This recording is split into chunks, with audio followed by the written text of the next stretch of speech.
generations are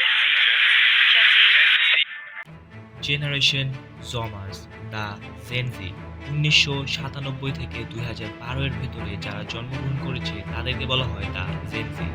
এর মানে আপনার বয়স যদি ১২ থেকে ২৭ এর ভেতরে হয় তাহলে আপনিও একটা Gen Z. What's your body on? 3, 15. What do you think? करना चाहिए इसलिए करना बनते because they very small life. I have made out with a girl. All that's great. The generation with no values. কঠিন সময় একটা শক্তিশালী মানুষ তৈরি করে, একটি শক্তিশালী মানুষ ভালো সময় নিয়ে আসে। ভালো সময় একটি দুর্বল মানুষ প্রডিউস করে, আর একটি দুর্বল মানুষ কঠিন সময় নিয়ে আসে। এখন জেনজির যে হার্ড টাইম চলছে সেই বিষয়ে আজকে আমরা এই ভিডিওতে আলোচনা করব। একটা রিসার্চ অনুযায়ী 42% জেনজি এর মেন্টাল হেলথ ঠিক নেই। সবথেকে প্রথমে আমরা জানি এগুলো শুরু হয়েছিল কোথা থেকে। আমাদের পূর্বপুরুষরা যে ধর্মেরই হোক না কেন তারা তাদের গডকে খুব বিশ্বাস করত। তারপর এলো আমাদের পিতামাতার জেনারেশন বমার্স বা জেনারেশন এক্স। এ সময় সায়েন্স অ্যান্ড টেকনোলজিতে এক বিশাল বিস্ফোরণ ঘটা গেল। লোকেরা প্রতিটি জিনিসকে সায়েন্টিফিকলি প্রমাণ করার চেষ্টা করছিল, আর যা সায়েন্টিফিকলি প্রমাণ হচ্ছিল না তাতে মানুষ বিশ্বাস করতো না। এরপর এলো আমাদের জেনারেশন অর্থাৎ দ্য জেনজি। এই জেনারেশনে একটি বিশাল বিস্ফোরণ লক্ষ্য করা গেল টেকনোলজি অ্যান্ড গ্লোবাল সায়েন্সে। আর এর মানে হলো এবার জ্ঞান আর একটি লোকের কাছে সীমাবদ্ধ থাকলো না, প্রতিটি সেকেন্ড আমরা নতুন কিছু জানতে পারছি।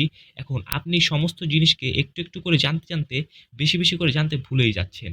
মানে Jack of all trade master of non. সবকিছু জানতে গিয়ে কোনো কিছু আর ঠিকমতো জানা হচ্ছে না। আজ আপনি একটা প্রবলেমের হাজার হাজার সলিউশন পেয়ে যাবেন, কিন্তু এই হাজার হাজার সলিউশন পাওয়া আপনার জন্য একটি বড় problem. Time of meaningful relationship. Tinder, বাম্বলের মতো অ্যাপগুলো মার্কেটে ফ্রিতে অ্যাভেলেবেল রয়েছে। জাস্ট একটা ক্লিক, হাজার হাজার ছেলে মেয়ে তোমার সামনে। আর যখন মানুষের সামনে আনলিমিটেড চয়েস থাকে না তখন মানুষ কনফিউজে পড়ে যায়। আর এমন অ্যাপ যেখানে পুরো ফ্রিডম রয়েছে নিজের অপোজিট জেন্ডারকে পুরোপুরি এক্সপ্লোর করার, এবং আপনি যখন এক্সপ্লোর করেন তখন আপনি একটা লুপে ফেসে যান, যে লুপের নাম হলো casual sex on the name of dating. এটা একটা সুন্দরী যার নাম ক্যারেন ম্যাজোরিও। ইনি মানুষকে হেল্প করতে চান, তাও আবার মানুষের এআই গার্লফ্রেন্ড হয়ে, মাত্র $1 পার মিনিট। তো বুঝতেই পারছেন বর্তমান জেনারেশন কোথায় যাচ্ছে। এই জেনারেশনকে বলা হয় মোস্ট ডিপ্রেসড জেনারেশন। আমাদের এই জেনারেশনে প্রায় 50%-এর বেশি মানুষ সবসময় ডিপ্রেশনে থাকে।